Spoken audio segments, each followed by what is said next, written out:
तो भाइयों बहनों, आज तुलसी विवाह है। तो तुलसी विवाह का संक्षेप में कहानी सुना दे रही हूँ कि तुलसी विवाह में एक राक्षस है जलंधर नाम का।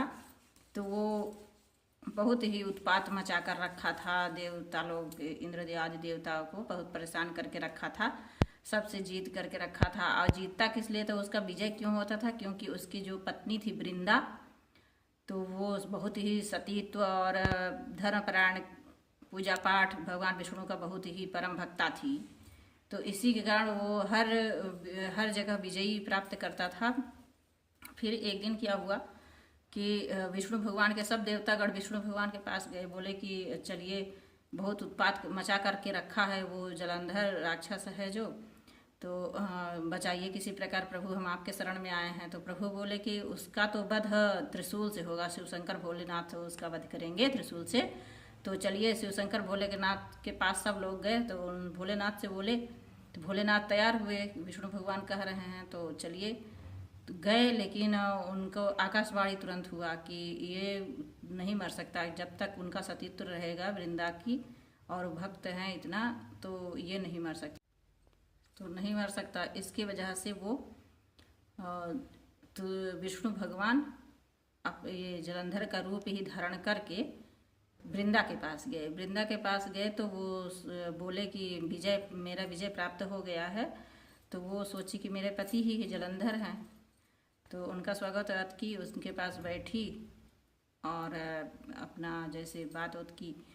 तो फिर जब ही उसका सतीत्व खत्म हुआ,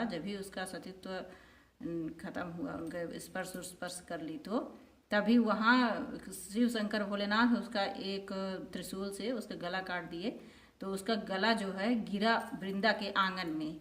तो जब वृंदा देखी आंगन में गला गिरा है उस कट करके मेरे पति का, तो ये कौन है मेरे पास जो आया, जिसका मैं स्पर्श कब से करती रही हूँ। तो देखी तो बोली कि आप कौन हैं? तब तक विष्णु भगवान खड़े थे, विष्णु भगवान अपना रूप लेके, और बोले कि मैं हूँ। तो वो मैं हूँ कह ही नहीं पाए कुछ, तब तक में वो गुस्सा गई वृंदा, बोली कि तुम मेरे सतीत्व भंग किए हो तो तुम पाषाण का बन जाओ, पत्थर का। तो वही पत्थर जो शालिग्राम के रूप में माना जाता है, तो वो पत्थर का हो गए विष्णु भगवान। और विष्णु भगवान बोले कि तुम मेरी इतना भक्त थी, इतना सतीत्व है तुम्हारे पास, तो तुम मेरी सदा भक्त बने रहोगी।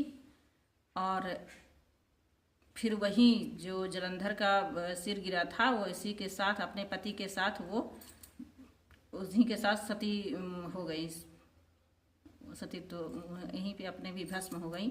तो जब भस्म हो गई अपने पति के साथ, तो वहीं एक तुलसी का पेड़ निकला। तो वही तुलसी तब से उत्पन्न हो गई, वहीं से तुलसी पेड़ हुआ। और विष्णु भगवान बोले कि जब तक मेरा भोग अधूरा रहेगा, जब तक तुलसी का पत्र नहीं मिलेगा। और तुलसी के पत्र तब से हो गया। और मान्यता है, एक बार की बात है कि अलग अलग कहानी है। एक बार शंखचूर्ण के पत्नी तुलसी बनी थी, शंखचूर्ण का कहानी है शिव पुराण में। और एक बार कहानी है कि ये जो तुलसी है वो गंडकी के रूप में बहने लगी, गंडकी नदी जो है उस बहने लगी। और वो जो शालिग्राम है वही गंडकी नदी में पत्थर मिलते हैं, तो वहीं गंडकी नदी में ही वो शालिग्राम का पत्थर बन गए।